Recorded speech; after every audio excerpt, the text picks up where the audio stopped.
There's an estimated guess that with 3 longhouses, 15 to 20 families would be in there. That's one clan. So if you did a simple math, if 15 to 20 families of, say, of 5, that's quite a big number. And everybody had a role to play, from the small to the old. And that's an entire city. Now we can't conceptualize that, how much that would be.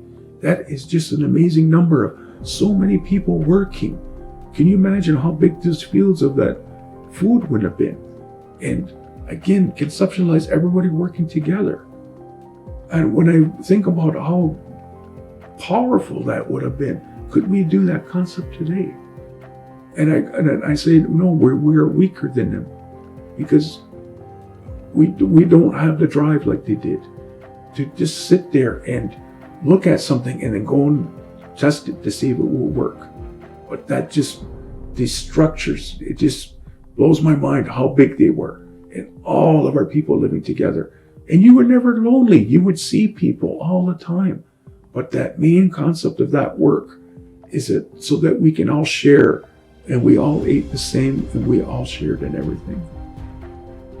They would grow whatever was there so they didn't disrupt as much. We didn't disrupt natural way. So we tried to work with it. Again, the same thing. If there was a rock, there was a tree, to either plant it around it or move to the side. We weren't disrupting life as we saw it. Even when we built our homes, we worked with everything there. We worked with the forces. So when they had these archaeological sites, the only thing that was there was that longhouse. They couldn't find traces of gardens and stuff because the ground would replenish by that time. But just that whole conception is just to think about. My brother, who actually works in that archaeology, actually found a compost pile. And what was amazing about it, it went down 6 to 7 feet deep. And it was amazing. There was fish bones and different things in there. And he said it was centuries old. So he knew that our people were recyclists. He says, now it's a new concept. And he said, we had it. And it was right beside the longhouse. And the other thing is that they found bits of corn.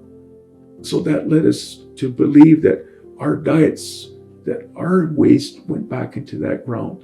And we think about, oh, that's disgusting, and our waste with that. But that we were clean.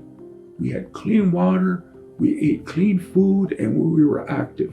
So our waste wouldn't give off a smell. We really looked after ourselves at that time. So again, you marvel at how powerful they were, and that we can still go back to that. We can still plant that way if we just try. So the agriculture bit today is that they keep planting in the same area. That same area is not getting the nutrients, but of course they use chemicals to enhance that. And these fields are massive.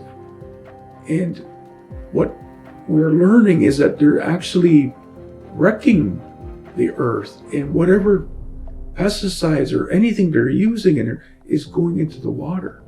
So they're actually contributing to climate change. They're contributing to poisoning the water as to working with it.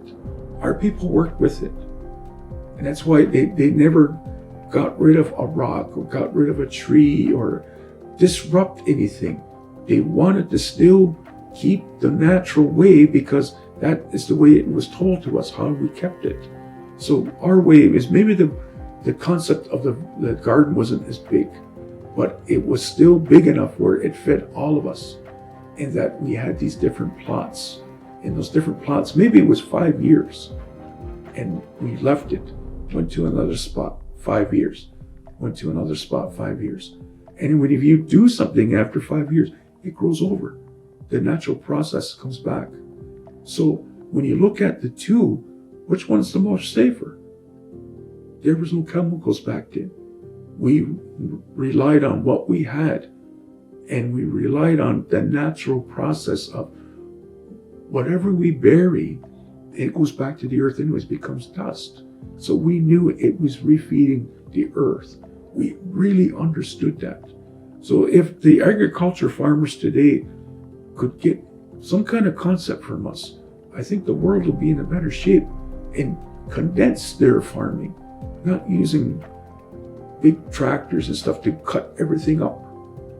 And it is really, it doesn't really sustain things because there's a lot of waste. And that's the thing that when we did our planting or hunting, nothing was wasted. Everything was utilized the best way that we could.